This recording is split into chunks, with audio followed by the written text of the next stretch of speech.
Shalom Aleichem, welcome. Welcome to the Farbrengen style of what we would like to call my journey. In this case, we're going to call it the journey, not to make it sound too egocentric, let's call it. I think that only works in business or something.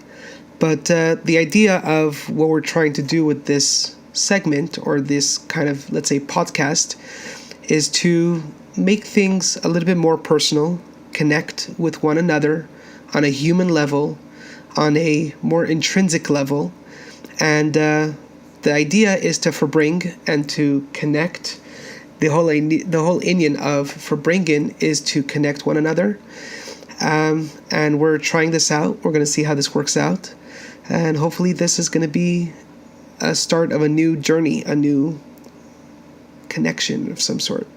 Today is the Shiva Asar Tammuz fast, and it's Nitche to Yudches Tammuz. Yesterday was Shiva Asar. We are going to discuss a few things. What is the connection between Shiva Asar Tammuz and Yudches Tammuz, the inyan of Nitche? There's a very famous sikh of the Rebbe when he talks about what the importance of when Shiva Asar Tammuz falls out on Shabbos, how it's connected to Mashiach. We're going to talk about recently there was a video or a Farbrengen that has been released by Rabbi Wolf from Los Angeles. I would like to discuss a few things about that. He hit on some really, really important messages, and I really connected with a lot of what he said, and I'd like to stress on a few things that he spoke about. The next idea we're going to talk about is, what is a Chassid? What does it mean to be a Chassid? Finally, Tachlis. What do we need to do to truly bring Mashiach, finally, the true redemption, and what can we do about it? Every Farbrengen has to end off with having some form of achlata. So let's begin. I decided today to start this little experiment, if you will, simply because I'm inspired, and to me, it's a very important day. 16 years ago, I was involved in a car accident. We were driving in Los Angeles on the 118.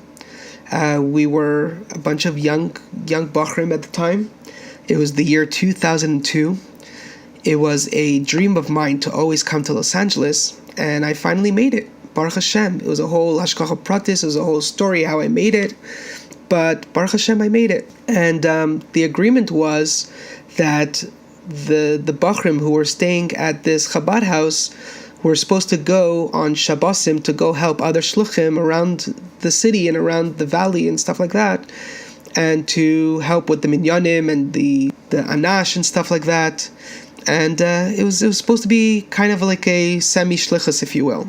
On one of our very first weeks, the Bachrim decided that we were going to Simi Valley. There was some kind of event on that Shabbos, and they needed some help from the Bachrim. So we decided that we were going. Again, massive amounts of hashkacha pratis. One in particular was that generally I'm not a fighter. That's not the kind of characteristic I am. I'm a very easygoing, very accommodating type of personality. And I wouldn't ever make a big deal of like where I'm going to sit in the car or how or what. But Dafka this Friday, I decided that I'm fighting for my front seat, if you will. I don't know what possessed me or what got me to do it.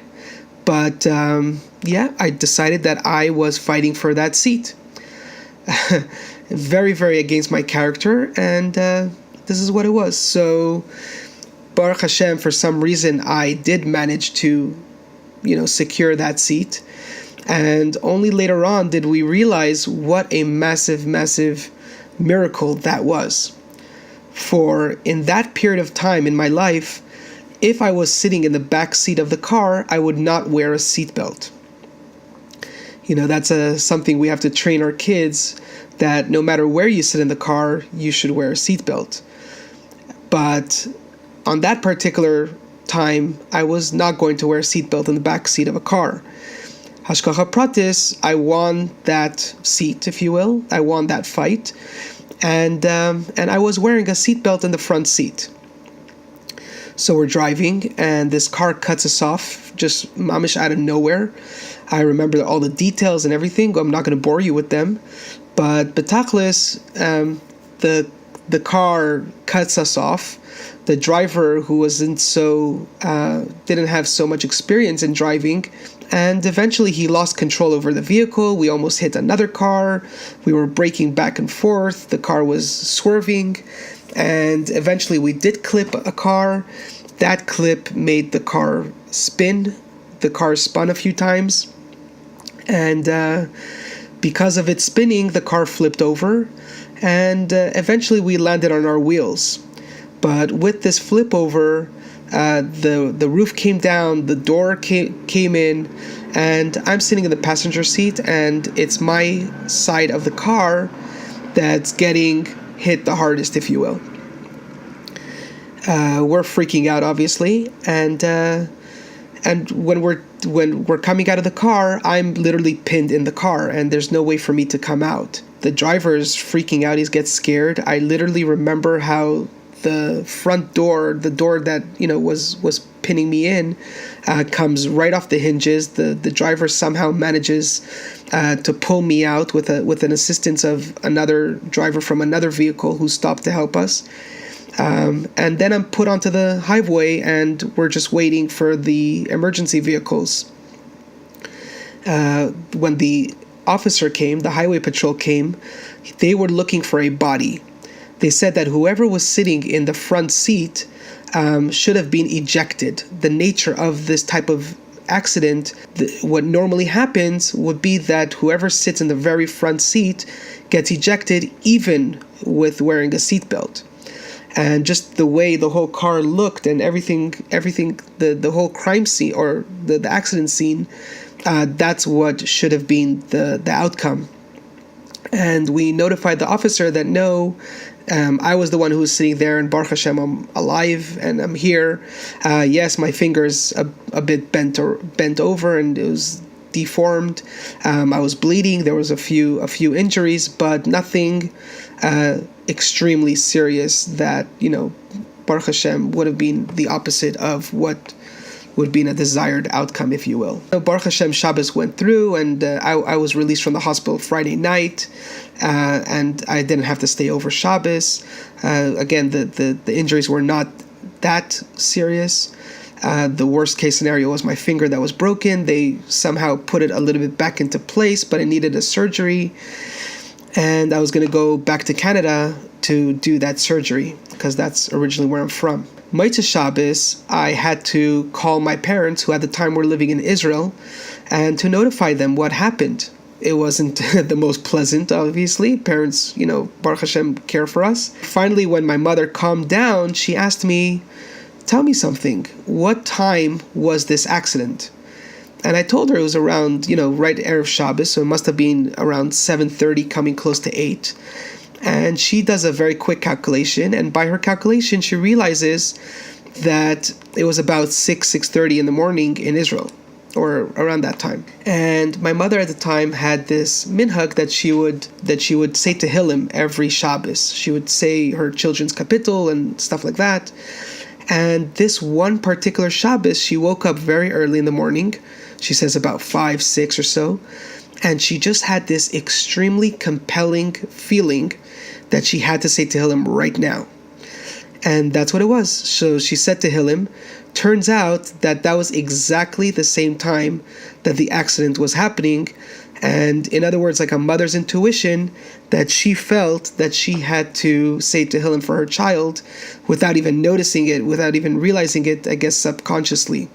The power of a mother, the power of her intuition. Nashim Tzadkaniyas, this is one of the things that they have. And this was a very, very moving moment in my life. I was about 16, 17 years old, turning 17. And for me, this was a turning point. It was a very, very big lesson in my life that sticks with me till today. I made a decision that life is very short. I could have died at 16 years old. Baruch Hashem, for some reason, I'm still around to say this story. To me, this was a big wake-up call, and I decided, what am I in this world for? What is it for? And I was thinking about it very, very deeply, and it got me thinking that we really have to take every moment for what it is. To me, I see a connection between Shiva Asar B'Tammuz, the car accident on Chai B'Tammuz, life of Tammuz, and the day after, which is Yud Tes Tammuz, which is the anniversary of my Hanachas Tefillin. I'm born on Yud Tes Elul, the day after Chai Elul. In fact, I was born Chai Elul at night, which makes it Yud Tes Elul. And I just find a very, very strong connection of all these little these moving parts, if you will. So there's a Sikha of the Rebbe that talks about what Shiva Asar B'Tammuz is. Obviously, we had all these atrocities that happened on this day. The Rebbe says that these are all hidden ways of how Hashem shows His love towards His people. True that a lot of negative things happened. One in particular was the breaking of the Luchos. Moshe Rabbeinu came down from Har Sinai the first time, and he noticed that the Yidden, mamish, a few days after they heard you shouldn't have any other idols, and here they are, the golden calf. I mean, short-term memory loss, or I don't know what else. Moshe Rabbeinu takes the luchos and he crushes them and he breaks them, and HaKadosh Baruch Hu commends him afterwards for it, and he says, Yafe Shibarta, it's a good job that you did, and thank you very much. And that's how Moshe Rabbeinu saves the Yidden from getting completely rid of, and HaKadosh Baruch Hu forgives the Yidden. What was the permission, let's say, that Moshe Rabbeinu had to break these luchos? There's a big debate on Gemara and Chassidus in different areas. What was the turning point, or what was the focal point of Yafe Shibarta? So Yud Zayin is the gematria of Toiv. So this is really Toiv Tammuz. Even though it seems so negative, yet there's something good in it, and it's hidden. It has to be gematria. It has to be in a hidden form. And they say that on a kvias where Shiva Asar B'Tammuz falls out on Shabbos, we should be fasting, but we're not allowed to fast because it's Shabbos. Therefore, it is a taste of what Mashiach would be like when all these type of negativities would transform, or rather we will see the true goodness of their intentions, or what they really are. So the very next day after Shiva Asar B'Tammuz is Chai Tammuz. It is the life within the Tammuz. Every month has its life force. In a couple of months we're going to have Chai Elul, which is, in my opinion, the life force of the entire year. For the two luminaries that were born on this day, the Baal Shem Tov and the Alter Rebbe, and they brought in Chassidus into this world. We all know the story of the Baal Shem Tov and Mashiach. But dafka on a Chai Elul, on a Chai of that month, we need we get these extra energies. We have 10 days, the 10 spheres, to transform to the Koyach. With that being said, Yud Ches Tammuz has a very, very strong significance, and b'dafka on this day we're fasting. When we are fasting, it's not something that's negative per se. In fact, there are many benefits to fasting once in a while, not every day, but for once in a while there's benefits to fasting. It helps with our metabolism, it helps in different parts of our health. In an Indian of fasting is a form of having bittul. So we are mivatel ourselves, our needs, our desires, and we are trying to emulate the angels who don't necessarily need to eat or drink, and we are devoting ourselves entirely to Hashem on this day of life force. As we know, a mother is the nurturing being. She gives life to her child. Chai Tammuz has a very strong connection to life force and the relationship between a mother and a child. A mother and a child doesn't need anything to let the mother know. She doesn't need a phone call that her child is hungry or her child needs any kind of assistance or whatever. She simply feels it from deep within. She has this natural motherly instinct that she knows that her child is in need, And she's there for it, and she's there for her son, her daughter, whatever it should be. Now, Yutes Tammuz is a day that is one day after the Chai, the life force, if you will. So a child is born. Now what? Now comes the action. Once we are born into the world, an animal already gets up on its feet and starts walking around and does its thing.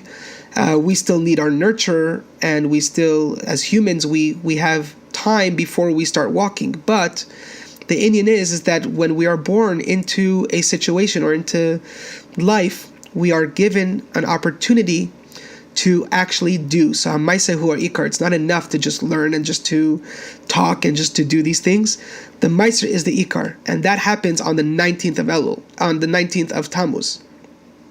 Also 19th of Elul, the Indian of the Chai Elul. So the life force comes on Chai Elul, but when do we get up from the Farbrengen, let's say? What's the outcome of the Farbrengen? It's Yutes Elul, it's Yutes Tammuz, it's Yutes whatever, the next step. And we have to get up and we have to do. Chassidim are action-based. We embody action. And the Rebbe always said it, Hamaiseh hua ikar. The Rebbe will yell about it. And life is a journey. We are working towards a goal. Perhaps we might never reach this goal per se, because we will never be in our perfection, but the Indian is that we have to do our next step. Let's connect this with the Farbrengen that Rebbe Wolf was talking about, and then we're going to come back to how Hamaisa Ikar and what we could do about it. Rabbi Wolf was talking about, he was Farbrengen about how the Rebbe is alive, and how us as Chassidim, we have to stop worrying about what other people think. Ashreinu matoiv chalkeinu, ma'noim garaleinu, and we have to be very proud about it. You see, what I noticed from observation, or even from my personal life and my personal journey, is that we as humans have low self-esteem. The avodah of the Yetzer Hara, the way the Yetzer Hara gets to us, is by lowering our self-esteem. What do you think, or who do you think you are, that you are able to, let's say, change the world or whatever it should be? In fact, we have this power, we have this energy. We come b'koyach ha'mishaleach. The Rebbe told us to go out and put on tefillin with people. The Rebbe encouraged us to do good deeds and everything. And this is what changes the world. And with our little good deed, we are the ones who are koyach ha'mishachnei, or we are the ones who are going to tip the balance and tip the scales of Mashiach, and we're going to ones who are going to bring Mashiach. Could be that our tiny little good deed, that's what's going to do. So there's a very interesting story, a very famous one indeed. There was a chassid that wanted to come to the Rebbe, and he wanted to ask for a bracha, but he wasn't managing to get a Chassidus or a meeting with the Rebbe. And people told him, by the way, the Rebbe goes out of his house at so-and-so time, and maybe you could catch him while he comes out. And that's what this individual did. He got to the Rebbe, and he had this 5-minute conversation with the Rebbe. And as they departed, the Bachrim came over to this chassid, and they started telling him off. How could you have wasted the Rebbe's time, and how could you have stopped the Rebbe in the middle? And it's just not the way to do things. And the chassid felt very bad and wrote a letter to the Rebbe stating his apologies, and he's so sorry for what he's done. And the Rebbe responded very interestingly and said, number one, who are those Bachrim? What were the Bachrim doing there, Bichlal? The Bachrim should have been in Zal learning, and who are they to decide on the Rebbe's time? And the Rebbe says, and for you, maybe my neshama came down to this world only to spend those 5 minutes with you. And that is a Rebbe. A Rebbe is somebody who connects with his Chassidim. And that we have to be proud of. To be called a Chassid, to be part of this group, that is in itself a massive, massive bracha. Recently, one of my sisters had a kid, and she named the child a very beautiful name, Baruch Hashem. And the family were discussing, oh, what a beautiful name and so nice. Another family member told me, yeah, not like you. You have a Menachem Mendel, you have a Shner Zalman, ich. I said, ich? How could you say such a thing, ich? Ashreinu matoiv chalkeinu. I am the luckiest person in the world to have a name like Menachem Mendel and Shner Zalman. To me, this is the biggest bracha that could be. Ich. Now, I don't blame that family member. Unfortunately, that family member had hardships and didn't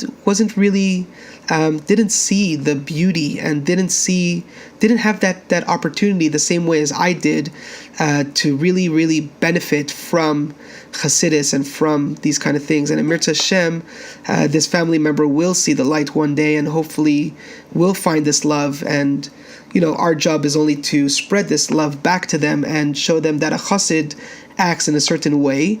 And we're not fanatics and we're not crazies and we're not whatever. Unfortunately, their situation was unpleasant. But in Mirza Hashem, that person's going to get over it. And it's something that we're going to discuss towards the end in the Tachlis part of it. The idea is that Mashiach is mamish here. And that is something, as Chassidim, we know this for certain because the Rebbe gave us these harois and these signs. And he assured us that Mashiach is right here. We already cleaned. We already polished the buttons. Mashiach is right by our doorstep. All we need is to open up our eyes. What it means by opening up our eyes means to be enlightened. Enlightened is somebody who sees things that are darkened. Chassidus, the whole inyan of Chassidus, is to is to bring this light into the darkest of places, into places where nobody would imagine to find Torah and mitzvahs and stuff like that. In my journey, Baruch Hashem, I was granted and I was lucky to see these things. Baruch Hashem, I'm a shliach of the Rebbe in the prison system. Recently, we've seen a lot in the news, these different people and these different energies, let's say, that are seemingly negative towards putting on tefillin and towards Yiddishkeit. The story of the rabbi in the airport and the lady who was yelling at him, and the story of the guy on the train and this other lady yelling at him. And around the same time, I was experiencing the same thing in the prisons when I was there. I walk around and these people, they say, oh, you're Jewish and you have all the money in the world and you live in Beverly Hills, or I don't know, whatever the shtusim that they say. And I could very easily take that as a negative, and I could easily take that as anti-Semitism, and I could easily take that as all these victimizing cards, if you will. This one particular time, I was walking down the hall, and this man, he looks up at me and he goes, oh, you're Jewish. And he said it in not the most nicest of tones. And I look down at him, and I give him this massive smile, and I say, of course, Baruch Hashem, yes, thank you. And I gave him such an enthusiastic answer and such a wow, thank you for noticing kind of thing. And I'm thinking to myself as I'm walking away, Ashreinu matoiv chalkeinu. I am the luckiest person in this world. Why? Because I was identified by seemingly a negative force as someone who is a positive force. I am the shliach of the Rebbe in the most darkest of places. Trust me, you don't want to be found in any form or in any state in a prison. It is the most horrible place you could think of. And here is a negative force who sees me as a Yid. He calls me a Jew. He identifies me as a Yid. What does a Yid do? A Yid goes and cares about other Yidden wherever they are. That's who a Yid is. And I get identified as a Yid? Okay, so this person, he doesn't have the refined characteristics to say it in a nicer way. No, okay, big deal. But I, who I am refined because I have Chassidus behind me, I have the choice to hear it with a Chassidus lens, if you will, or a Chassidus filter, if you will, on my ears. And I have a choice to see it as a positive and not as a negative. In fact, when I came back, as I'm walking out of the prison, and this individual was still there, he looked up at me and he realized my energy, and I just smiled at him with this big smile again, walking by. And he goes, Rabbi, you're cool. You're cool, Rabbi. And we just took a laugh, and that was the end of it. He realized that I wasn't taking what he said negatively, or I didn't give that energy back at him, and I transformed this negative energy into positive, and he responded. his natural state of being responded. You see, I want to give you a little bit of a background of where I come from. Recently, I've had some hardships and a hard time. And I spoke to a professional, and this professional tells me, look into meditation. I said, meditation? I don't know, whatever. It sounds a bit weird. And I said, you know what? I'm going to give it a shot, and I'm going to research it and everything. And I come across the Tao Tai Ching, which is the very, very original meditation and the original stuff, before Buddha and before these things. If you don't, you have to have Chassidus to fully understand or to fully appreciate this form of meditation. And I wrote to the Rebbe in the Igris, and I asked the Rebbe, what does the Rebbe think about this stuff? And the Rebbe says that meditation can be very beneficial within Chassidus, and I'm not going to go into the details of the letter, but it was very positive, and it was encouraging. And as I'm learning this Tao Tai Ching, I'm getting a little bit of a identity crisis. In fact, the writing the letter of the Rebbe came after this identity crisis, because I was very moved and I was very confused. What was my confusion? What was the problem? I say here, this book says that the Tao Tai Ching is 2,500 years old, and when I'm reading it, I see Mamish Chassidus, Tanya and Sichas and Ma'amarim and everything. It's right there. But Chassidus is not 2,500 years old, and I had a very, very big issue with that. It could have given a little bit of a leeway or let's say a justification to the misnagdim, saying these hippies or these crazies, they're taking from Avodah Zarah and this is what they're doing. And that bothered me very, very deeply. This happens to be on Yutes Kislev. This past Yutes Kislev, this is what was going on. It happened in the same time. And I sat down and I meditated. And I said, you know what? Let's use this tool that I'm now given. Let's use it on itself. In this meditation, you're supposed to invite these energies, if you will. So I invite Lao Tzu, who wrote the Tao Tai Ching. I invite the Baal Shem Tov. I invite the Alter Rebbe and all these energies. And I ask them, what's going on? And the response that I felt that I got was that they're not contradicting to each other. It is very well known that everything in this world comes from the Torah. And all the goyish stuff that is out there is taken from the Torah. The Bible and the Quran and all these things. The original text where all this comes from is the Torah. And the Torah is 100% real and emes, and there's no arguments with it. What was the Indian of this revealed concepts back then? So we know that these concepts were never really brand new when the Baal Shem Tov came. The Baal Shem Tov just brought it to light. That's all he really did. Because Torah, there's no such thing as just an invention. This rabbi just woke up one day and decided that this is a new Torah. Chas v'shalom. What he did is that he took Torah, he took Chassidus, he took Kabbalah, he took things that were not available to every single Yid. It was hidden in some mountain, in some hidden place. We know that Rab Shimon Bar Yochai was hidden in a cave somewhere with his son for so many years. And these gurus are hiding up in some mountain.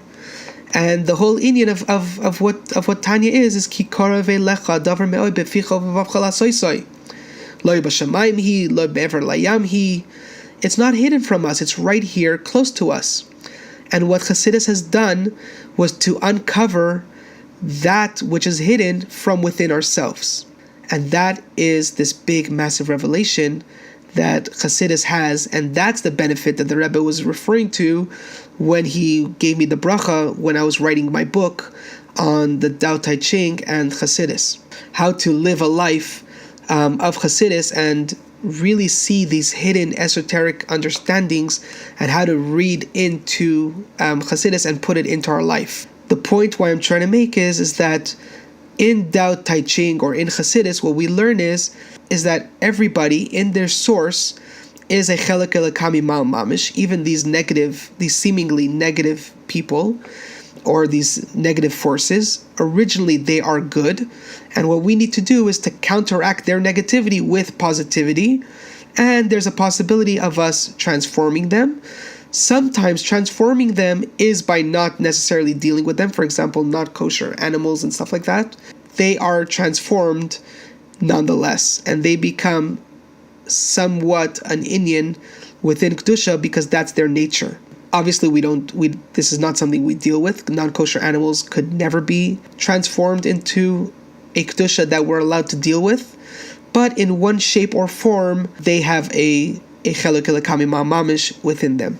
So how do we deal with those naysayers, like Rebbe Wolf was talking about? If we say that the Rebbe is Mashiach, or the Rebbe is our leader, and we come forth with the Rebbe and the Rebbe and the Rebbe, and many people have issues with that, there's a simple answer. What I noticed, and I'm actually a little bit guilty of it, is that the big issue of these naysayers, of these outsiders, the other people outside of Chabad, what they say is that, oh, you're just so stuck in your Chassidus, you forget Nigla, and you forget other stuff, and you forget other Rebbes, and you forget other rabbis, and you're only stuck within yourself. And that's something that they have a problem with. They're right to a certain degree. And in fact, the Rebbe speaks a lot about having also a Nigla Seder. In fact, I wrote to the Rebbe recently that I wanted to give a Nachas report to the Rebbe that I go to 3 shiurim of Chassidus a week. And the Rebbe wrote back that I should also have a Nigla shir. And that's something that I'm guilty of, and I should really start implementing. If anybody's listening and is looking for a Nigla Chavrusa, I'm available. So we're looking to start up a Nigla Chavrusa in Mirz Hashem. Using Nigla, this is a typical discussion that I have with these other people who talk about the Rebbe and stuff like that. They ask me what makes you believe that the Rebbe is Mashiach. I said, number one, in Sanhedrin it says that every Chassid or every student should believe that his Rebbe is Mashiach. That's number one. In that same area, it says Menachem Shemoi, and there's a lot of different proofs. That's one option. That's one Nigla thing. On the other hand, they tell me, yeah, but Mashiach has to be alive. He cannot die. And they believe that the Rebbe is dead. And I said, okay, I hear what you're saying, but you want to deal with Nigla. If you open up Maseches Tainis, Daf Hey Amud Beis, you're going to see a clear story of how you have the very first Meshechistim, if you will. So let's read it inside. Rab Nachman v'Rab Yitzchak havu yasvi b'seudasa. Amar le Rab Nachman le Rab Yitzchak, lema mar milsa. Amar le achi. Amar Rav Yochanan ein masichim b'seuda, shema yakdim kone laveshes v'yavoy lidei sakana. So Rab Nachman and Rab Yitzchak are sitting, and they're eating together at a meal. Rab Nachman says to Rab Yitzchak, let the master say a matter, say a Dvar Torah, share something. So Rab Yitzchak tells Rab Nachman that Rab Yochanan says, one may not speak during a meal. Perhaps the trachea will precede the esophagus, and that causes a danger. What does that mean? Food is supposed to go down through the esophagus. The esophagus is the part within the throat where food is meant to go down into the stomach, etc. And the trachea is where we breathe from. So if chas v'sholom food gets into that breathing area, a person could choke chas v'sholom. So that's why we don't talk while we eat. Basar the Saud, Amar le Hachi, Amar Rabbi Yochanan, Yaakov Avinu loy meis. Amar le, V'chi bichdei saftu saftaya, V'chantu chantaya, V'kavru kavraya. Amar le, Mikra ani derish, Shenemar, Ve'ata loy sira avdi Yaakov neum Hashem, Ve'al tachas Yisrael, Ki henini moishiacha mirachoik, Ve'zaracha me'eretz shavim, Makishu lezarai mazar b'chaim afhu b'chaim. So after they have eaten, Rabbi Yitzchak tells Rab Nachman, Rabbi Yochanan says as follows, our father Yaakov has never died, did not die. Rab Nachman asks him in surprise, what? Didn't we cry for him and we buried him? But Rabbi Yitzchak responds, I am just reading a pasuk. Therefore, do not fear Yaakov, my servant, says Hashem.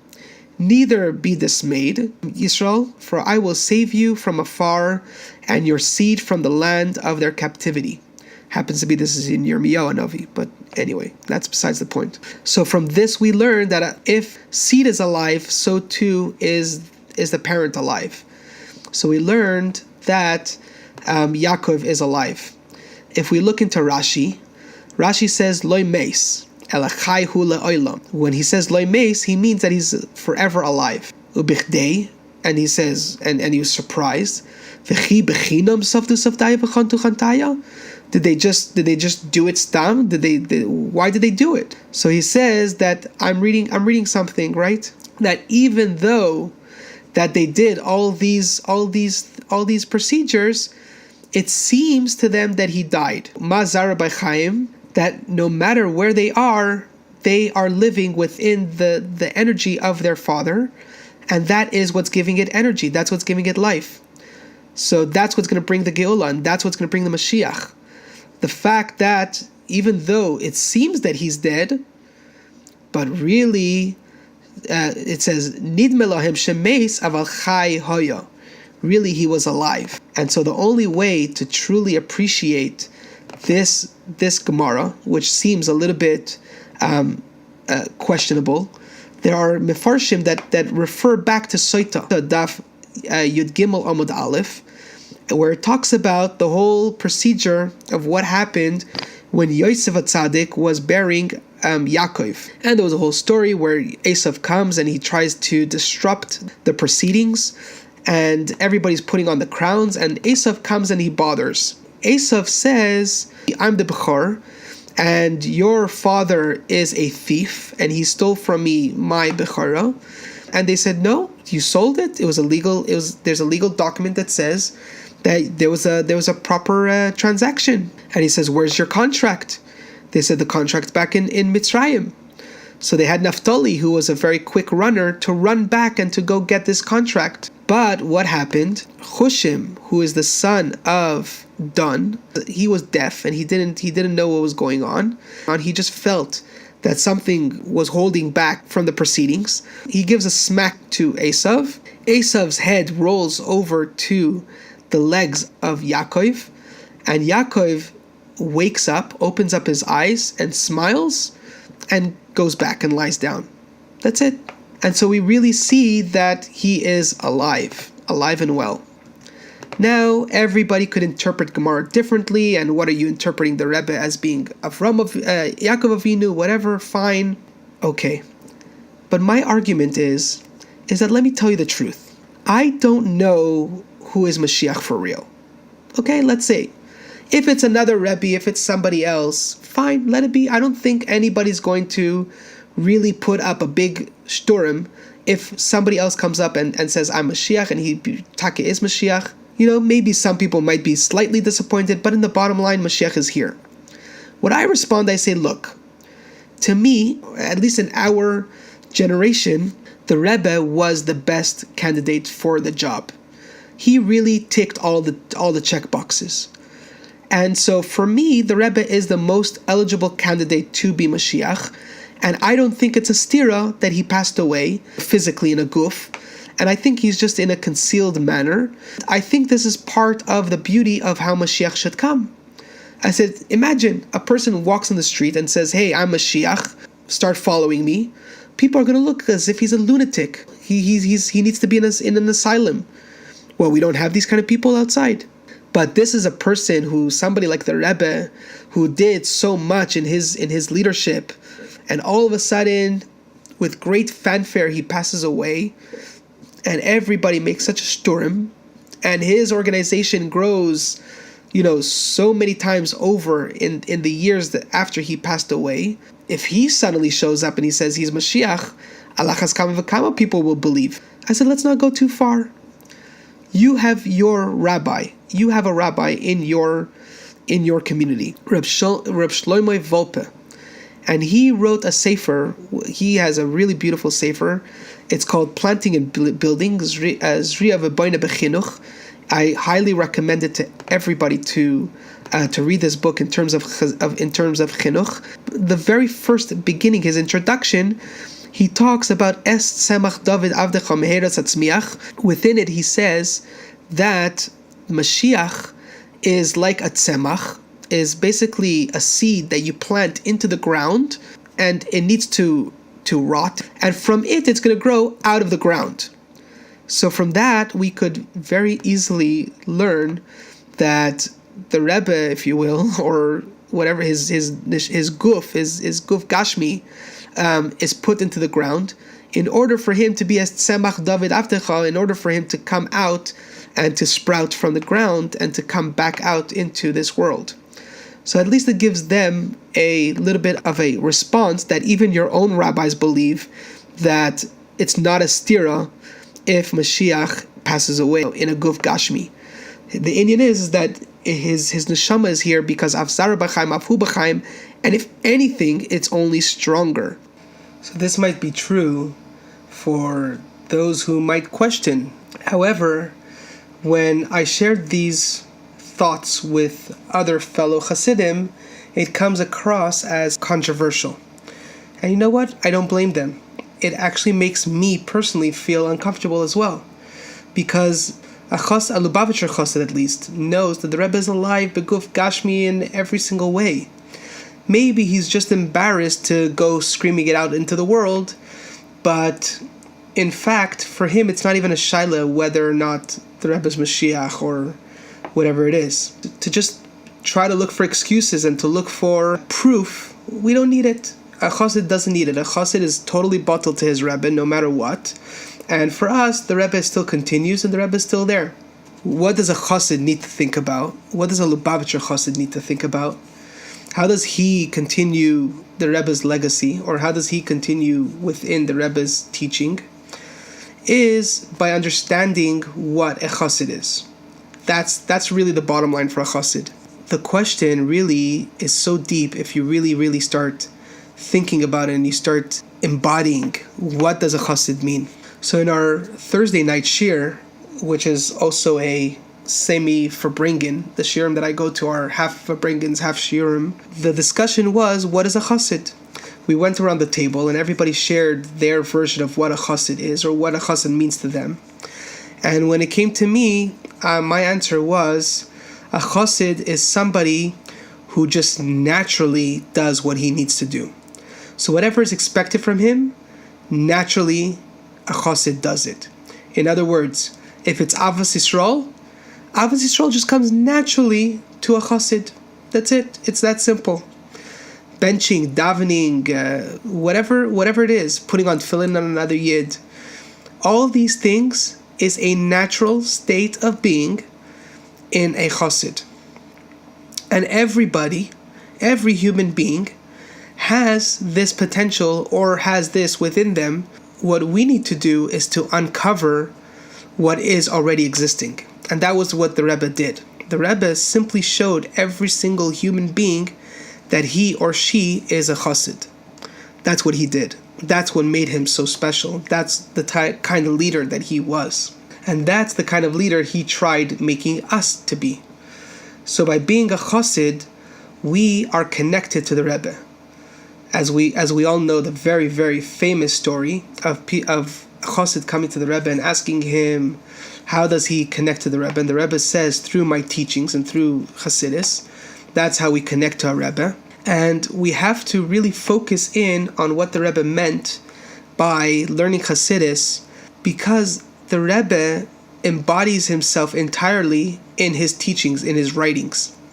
And in order to fully understand who the Rebbe is or what the Rebbe is trying to relate, is by listening to what he has to say and what he's teaching us. Now, what is the essence of Chassidus? What does Ezehu Chassid?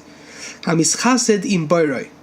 So a Chassid is somebody who is a Chassid with his creator. We just explained that Chassidus is what connects a Chassid to his Rebbe. So in other words, a Chassid is somebody who's connected. Who is a Chassid?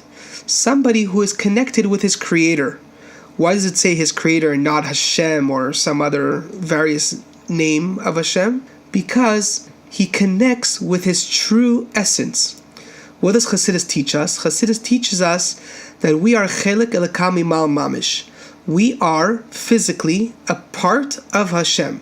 In our nature, we are parts of Hashem. That's who we are with our nature, with our true essential core being. Then our ego comes in, and that's what starts that's the thing that starts all the problems. It's the ego. The ego tries to convince us that we're a separate entity or we're a separate being. And that's the whole Indian of Bittul and the whole Indian of being part, like how the others were Merkava and etc. So the Indian of being connected is by tapping into who we are truly. What happens is that when we have this ego sense, this ego self, and we find it difficult to have Avas Yisrael or to do whatever else we need to do, and we come to these challenges, we feel guilty. The Jewish guilt, or in this case the Chassidish guilt even. We feel guilty, or we feel bad rather. We feel this negative feeling. Why? Because we're not in our natural state. We're not in the way we are really meant to be. If we were truly meant to be, then we're comfortable in what we're doing, and we feel like we're in the right state, and we're comfortable. Try sitting in a very, very tight place where you're not comfortable. Try walking into an elevator where there's 200 people in it. You're not comfortable. You're in the wrong place in the wrong time. But when you're sitting barachava and you're sitting in the right area, then you feel comfortable. And that's the same thing. If you are connected to your source and you are doing what you need to be doing, that is when you feel you're comfortable. Another part of Chassidus is what teaches us that, according to Tanya, that we are meant to be a Beinani. We're supposed to strive to be a Beinani. It says in Perek Nida, obviously the first Perek of Tanya, that Mashbin Oisetiya Tzadik Val Tia Rasha. In other words, we took an oath to be a tzaddik and not to be a rasha. However, this whole sefer is called a Beinani. The sefer of tzaddikim apparently got destroyed. So we're never going to reach this tzaddik gomor area. That's only for Yechidei Sgula, for special people. And we are only going to be this Beinani. In other words, a chassid today understands that he is perfect within his imperfections. A chassid is somebody who understands that he's missing on certain parts, and his job is to get better every day. How does he do so? By connecting, by learning Chassidus, by doing what he needs to do, by seeking out another Yid and helping that other Yid. That's how we do it. We reach out. And this is the way we grow ourselves and be stronger. Many, many times people who came to the Rebbe and told him about problems that they've had and issues that they had, and the Rebbe tells them to learn Chassidus, or to connect rather. The Indian of going on Mivtzoyim and to going and doing what we need to do is what connects us and what brings us to our natural state of being, and what fixes our problems and what helps us in our comfort. So by understanding that a chassid is somebody who is perfect within his imperfections, is somebody who strives to be perfect within his imperfections, we now have a whole new way of seeing things. The person who's in our community, who doesn't seem to be according to the derech that we believe or think that is a chassid, who are we to judge? Who are we to decide if he or she is in the right way? Not fully tznius, or doesn't dress the way they're supposed to, doesn't have the full beard, doesn't have the yarmulke the way they do, or whatever, doesn't wear this levush, or doesn't do the things that you believe is what a chassid, quote unquote, is. Do you know what's going through his heart or what's going through her heart? Do you know what they went through, what the experiences that they had? Maybe they weren't zoiche to fully appreciate Chassidus, and maybe they only saw some kind of hypocrisy. I'm talking for myself, and I'm talking for friends that are close to me, and I'm talking for family members that I know personally, that this is how they felt. They felt that Chassidus was not for them, or they didn't connect to Chassidus the way they were brought up or they thought, and they went off their sort of derech, or they went off their Chassidishkeit levels, or whatever it should be. Now, in my personal story, what I did was that I decided that Chassidus is not the people. Chassidus is the Torah of the Rebbe, and I am going to focus on what the Rebbe says because I want to be connected to the Rebbe. True, I don't have the full beard, I don't have the full levush, I'm not at the perfect, quote-unquote, chassid level. And you know what? Not everybody else knows that I go to three shiurim a week, and nobody sees the things that I connect to Chassidus in my stage, in where I am today. Obviously, I pray and hope that I should have the schus to grow and get stronger, and to wear, the whole levush, and to get to have the full beard and all these things. That's something I very much look forward to. Unfortunately, today, that's not where I'm at, and I'm okay with it, and I recognize it, and I know that I need to take my steps that are necessary to build, to be comfortable, and to grow to the next level. I'm aware of that. And you see, there are many, many Chassidim today, boys and girls, who are single or who are not single or whatever it should be, that this is what they're going through and this is what they feel. And they're not comfortable with what they are. They think that if they don't match up to a certain title or to a certain look, they are not considered Chassidish, and they're not considered part of the community, and they're not considered whatever. And so they think, okay, what's the big deal if I rebel, or if I go against, or if I do my own thing? Because I'm anyways not religious enough, or I'm not Chassidish enough, or whatever, this is not for me. And they grow this kind of animosity towards what is something that is so beautiful and so amazing. And unfortunately, these kids, or these bachrim and these girls, what happens is that they feel so uncomfortable, and they have so many challenges that they face. One time I'm sitting in a Farbrengen, and this rabbi comes up and starts talking, and he says these wonderful, beautiful, what I consider Chassidish things, and wow, do I connect to it. However, there's an expression that goes, what is true rings true. And his stuff just doesn't ring true. It's true what he's saying, the actual words, what he's saying is true, but I don't feel that individual person felt like was fully embodying what he said. And my gut feeling just told me, call him out and say, do you believe what you're actually saying? Now this didn't happen to me the first time, but I've gotten Chutz bin Yak, and I gotten Pushtak, and I gotten all the names that, come along with the territory. But I meant it with an emes. I meant it for real. I really wanted to know if that chassid, quote unquote, really believed what he was saying. Just I personally didn't feel it. And he looked at me and he was honest, something I sincerely appreciate about him and I sincerely respect him for. And he said, you know what, Yirmi? You're right. You're right. I perhaps don't really embody what I just said. Do you want to learn an hour Tanya every day, or every Tuesday? And I just looked at him and I said, now that's a real chassid. That is a real chassid. He didn't push me away. He didn't curse me out. He didn't yell at me. He didn't see me in a negative way of any sort. He pushed me closer. And what did he do? He took me to the source. Let's learn Chassidus together. That was profound. That was a life-changing moment for me. It was an absolute life-changing moment. And I had this enormous appreciation for this individual. I have enormous respect for him. And we learned Tanya for almost, maybe it was several months. We learned several months. We learned Tanya every Tuesday without fail. There's an expression, I don't know it perfectly, but it basically, the concept of it is that people who live in glass walls should not throw stones. It's a very famous expression. But it basically means that if you're in a sensitive spot, what happens is that many people who are in sensitive spots, they lash out and they call out. And then when you call them back out, you're kind of shattering their whole world. And the way to get to these people is through love and through compassion and through acceptance and tolerance, and bring them closer. Hare, that is what Chabad is. That is what Lubavitch is all about. We go out and we seek out people, we seek out Yidden.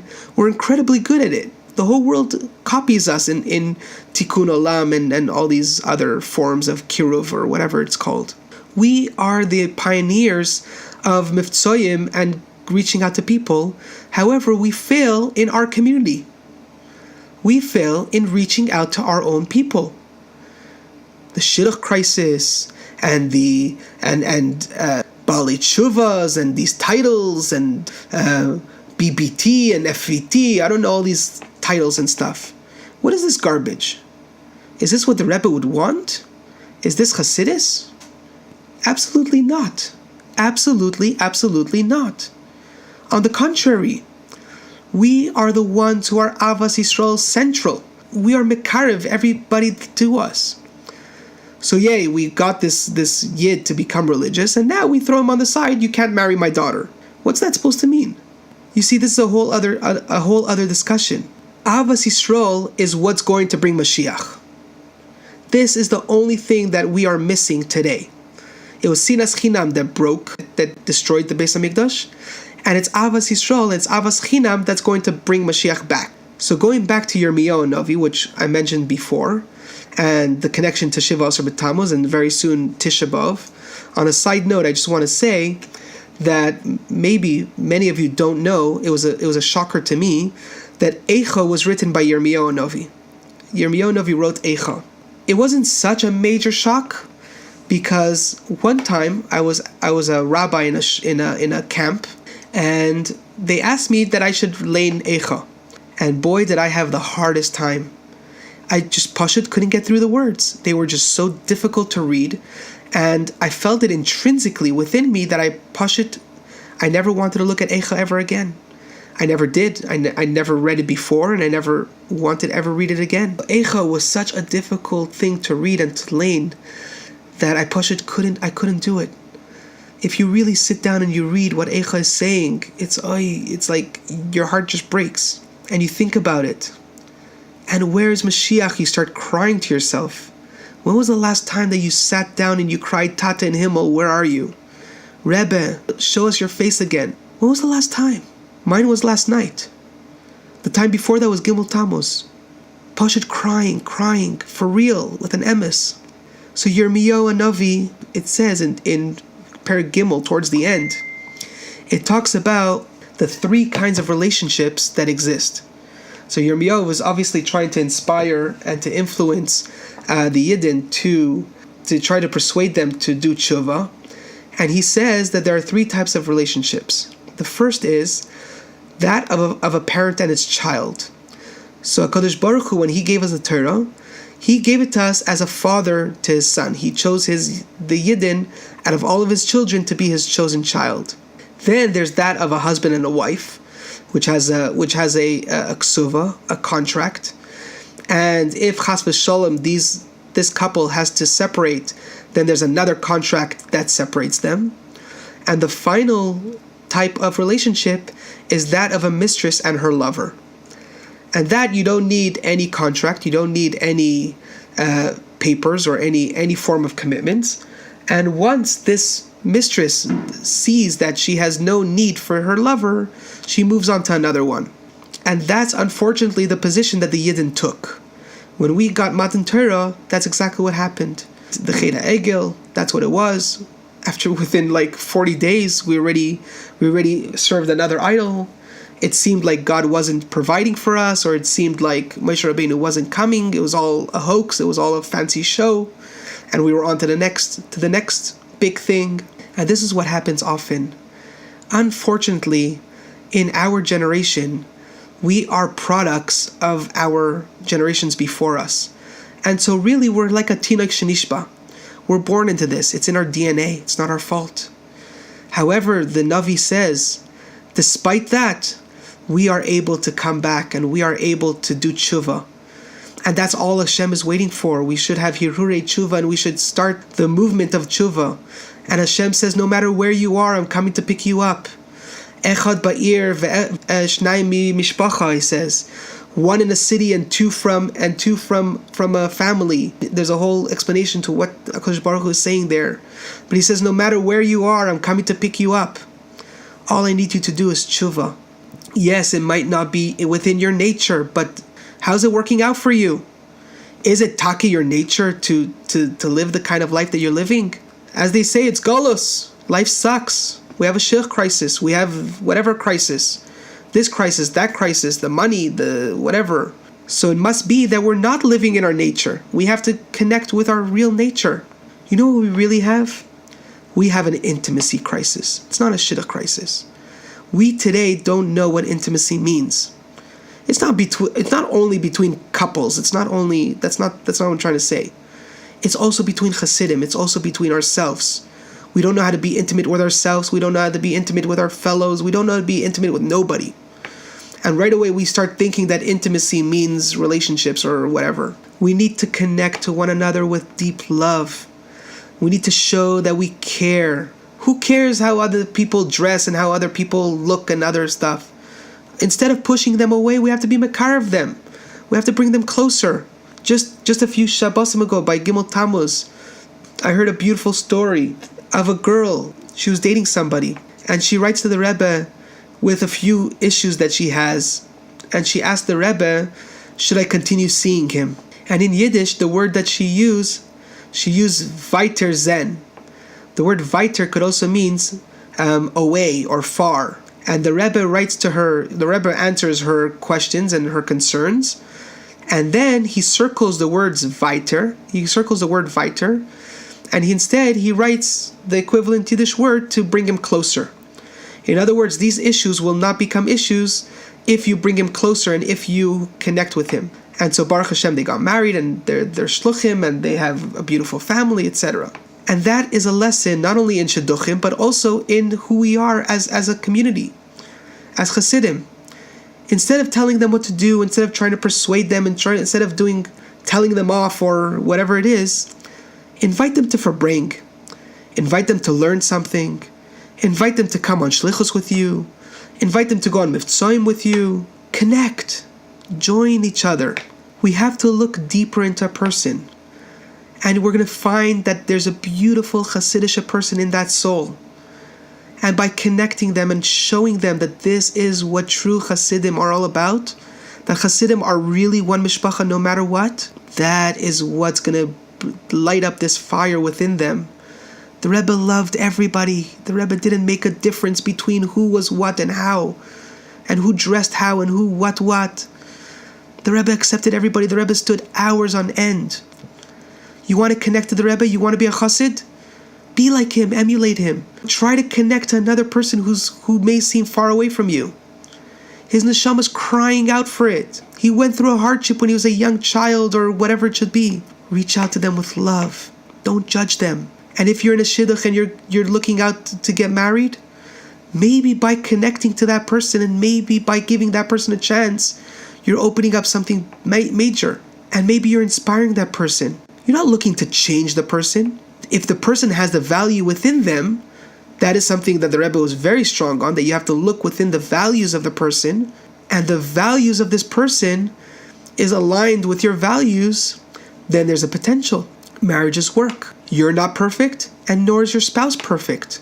Chassidim is ein mishpacha. Chassidim connect with one another, and Chassidim inspire one another. Hence Farbrengens. We're the pioneers of that as well.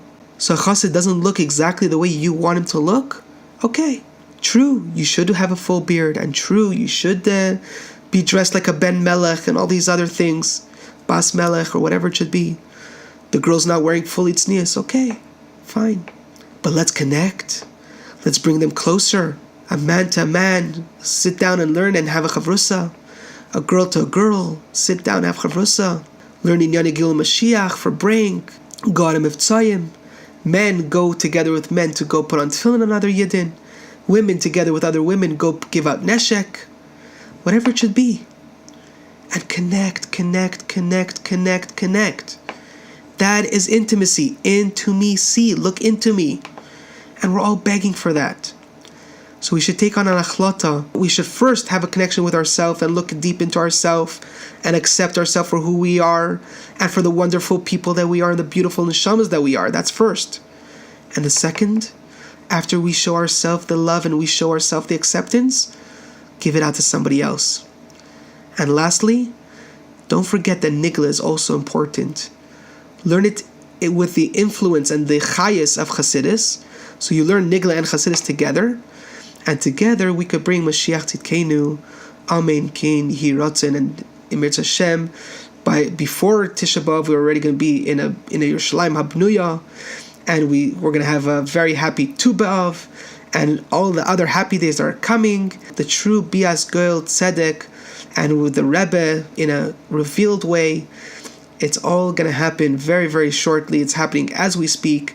We are a generation that is ready for this, and all we need to do is just do the final, small, tiny little steps, and let's connect.